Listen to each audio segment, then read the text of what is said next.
everybody out there on this wonderful purple road. It's time to talk the experience with the one and only Carey Stinson. Carey, how are you? I am great, Matt, and I'm glad to be back, and I'm glad to see you. How are you? I am great. Happy New Year. Happy New Year.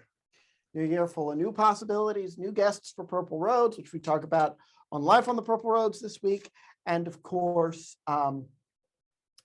new questions from our friends, fans, and followers. So, and I got to say, man, it's exciting. This is our second episode of Purple Roads Experience, and the first one went really great. There was a lot of great questions, and the response to the episode's been great. So we're so excited to do a new one in the new year. And this is fun because I get to use my news anchor skills, gesture with a pen, and cross off questions. So I'm going to start out with a very different question. Okay. And this popped into my head in the last 5 minutes while you were talking about Times Square and something else that we filmed for.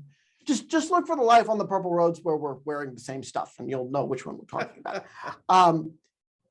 Did you ever have to wear a bulletproof vest as Barney? Wow. That's a wow. Yes. I had hoped the answer would be no, and if you're comfortable now, I need the story. Yeah, I don't know how much I want to go into that, but I'll just tell you, yes, I had to. Wow.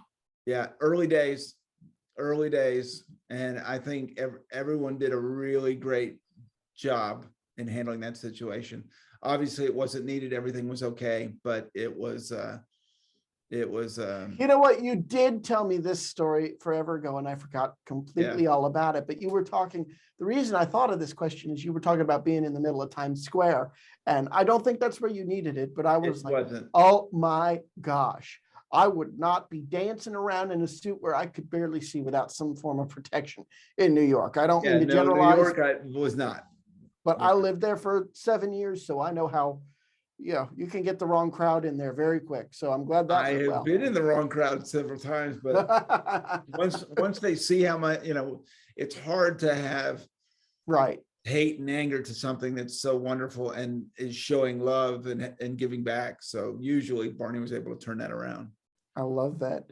All right, here's a question from Jake Philand on Instagram. That is FELLAND.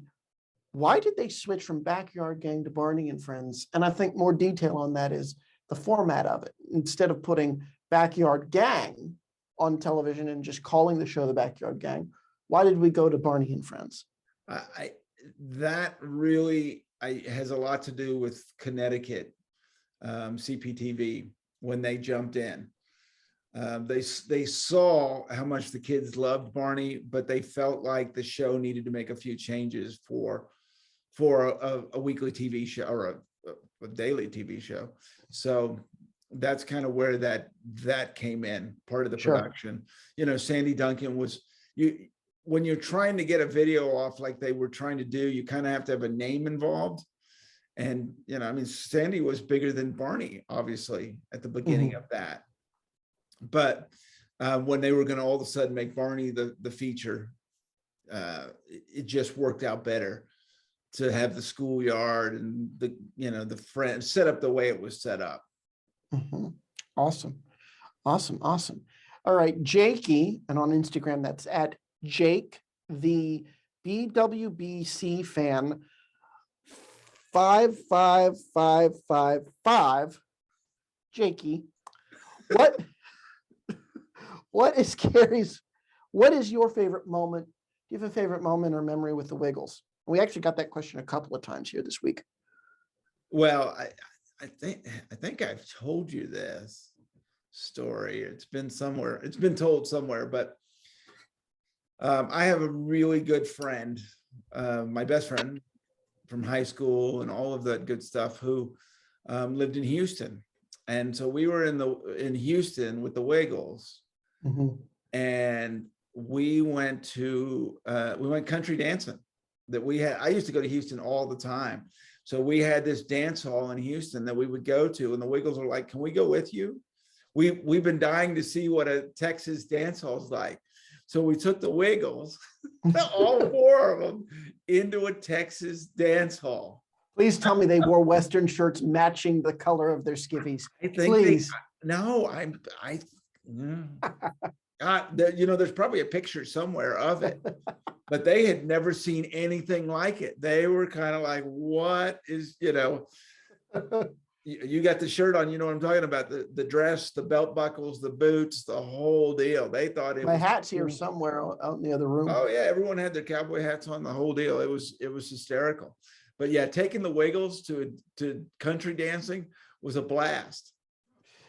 You got to take me next time I'm in Texas to your hat trimmer, because I have a Stetson that I love, but the brim is too big. Anyway, I digress. I totally could see that happen.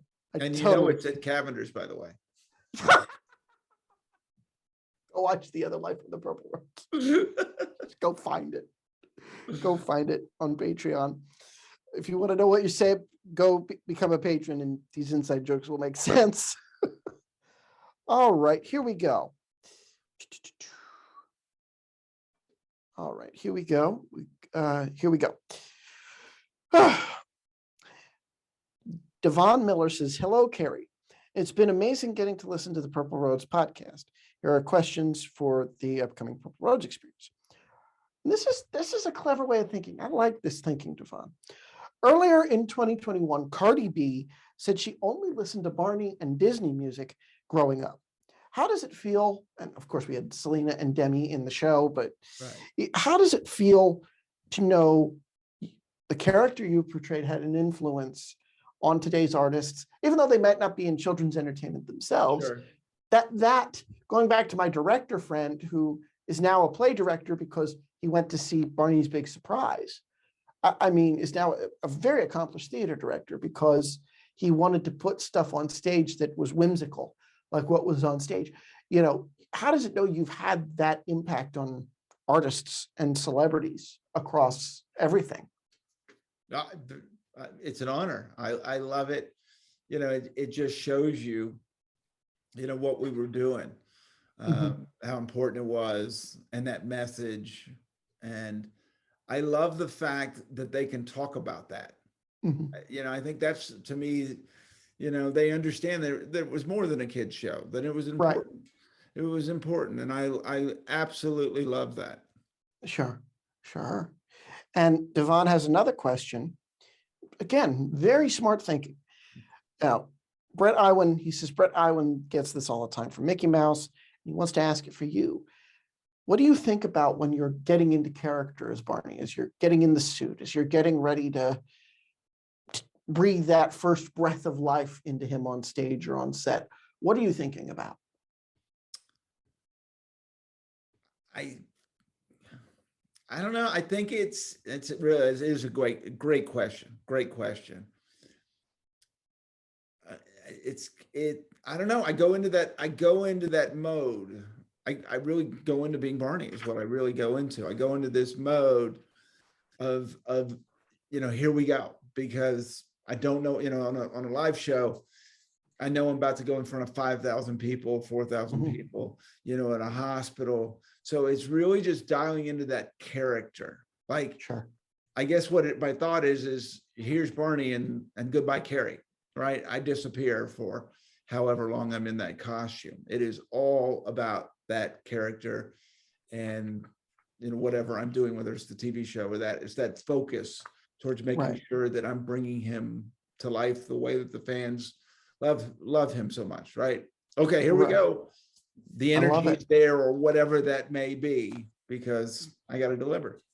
And that runs into the next question from, switch the page here, but Ben Cunningham had another excellent question, excellent way of thinking about your relationship to Barney. He says, did it feel like you developed a close friendship with the character since you got to know Barney so well over 22 years? Oh, I think it gave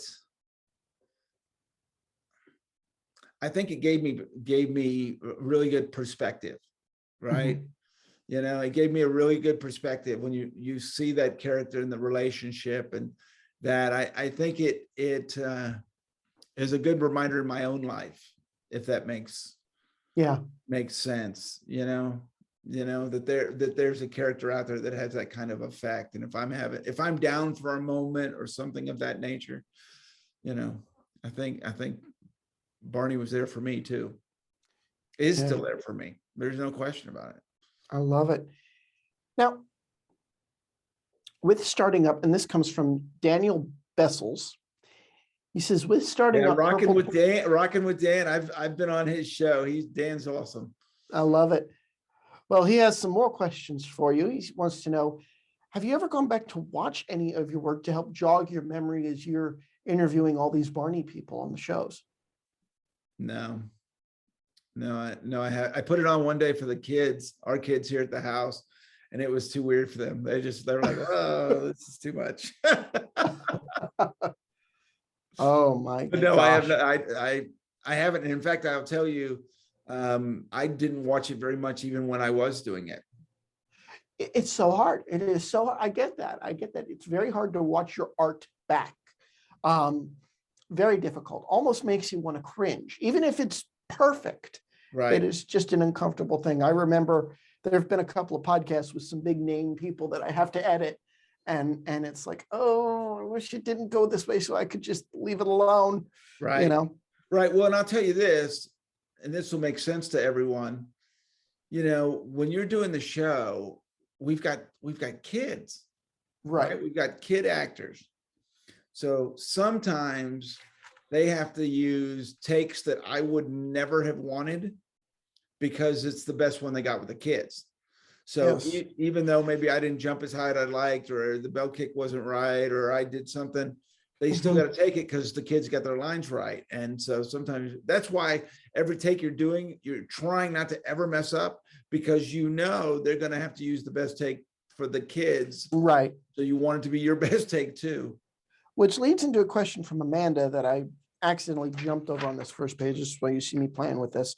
Instagram, ANM4294. And if that's a birthday, we're the same age. I would like to know how long, and I'm going to answer this one for you. I would like to know how long you can stay in the Barney costume before you need a break. And the answer is, whatever. Put me in there, leave me in there. I don't care. I'll sleep in it. Yeah, and he's exactly right. It's important to understand this, because I know there's a lot of puppeteers and body actors that watch this. We were in Texas, so it's non-union. There's absolutely no rules. Now, obviously, everyone from Barney, anytime I needed a break, I got a break. But I got so comfortable in there that I stayed in there exactly like Matt's saying, for long periods of time. And you told me the story the one time of being on a break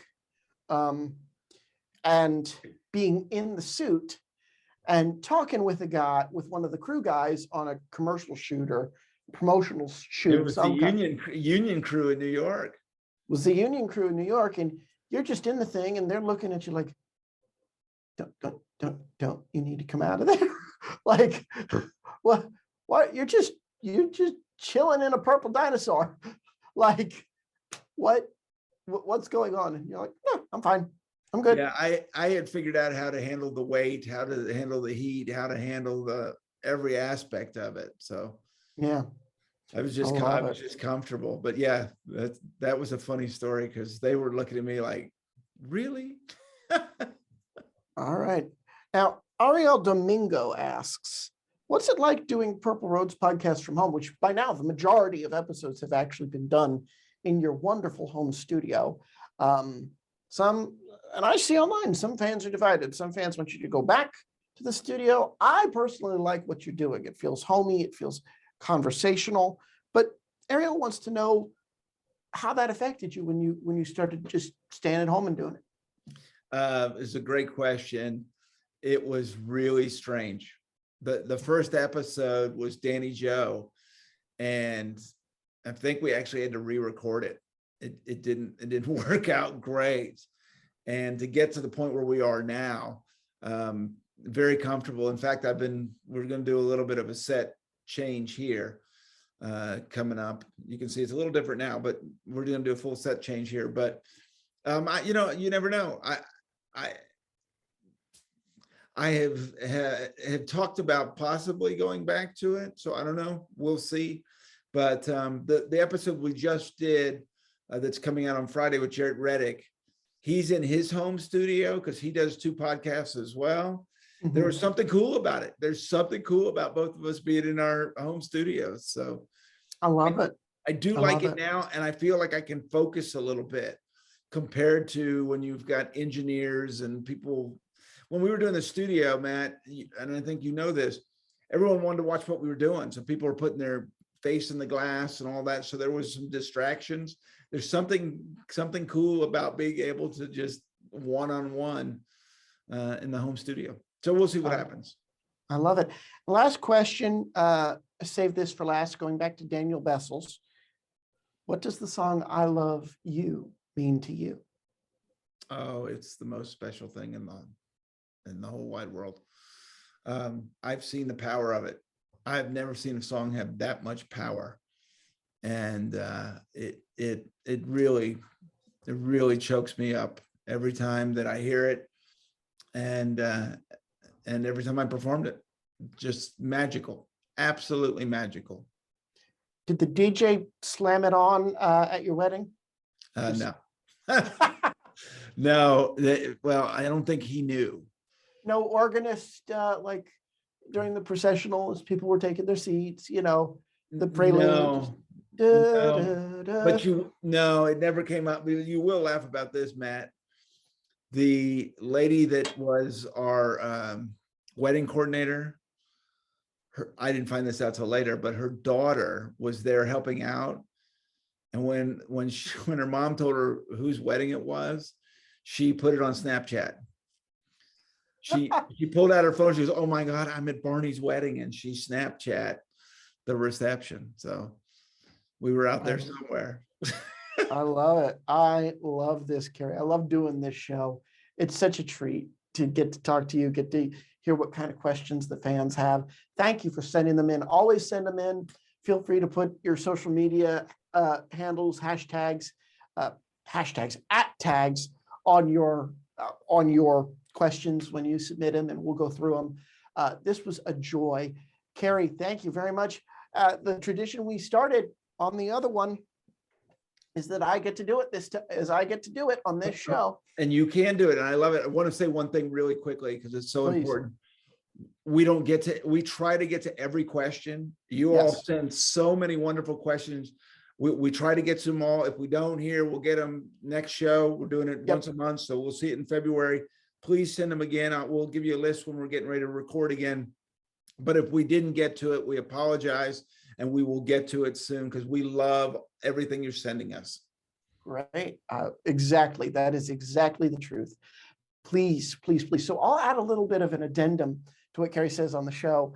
I'll say, remember to keep your eyes, ears, heart, and mind with these wonderful questions open, and you will find your purple road. We'll see you next time. See you soon.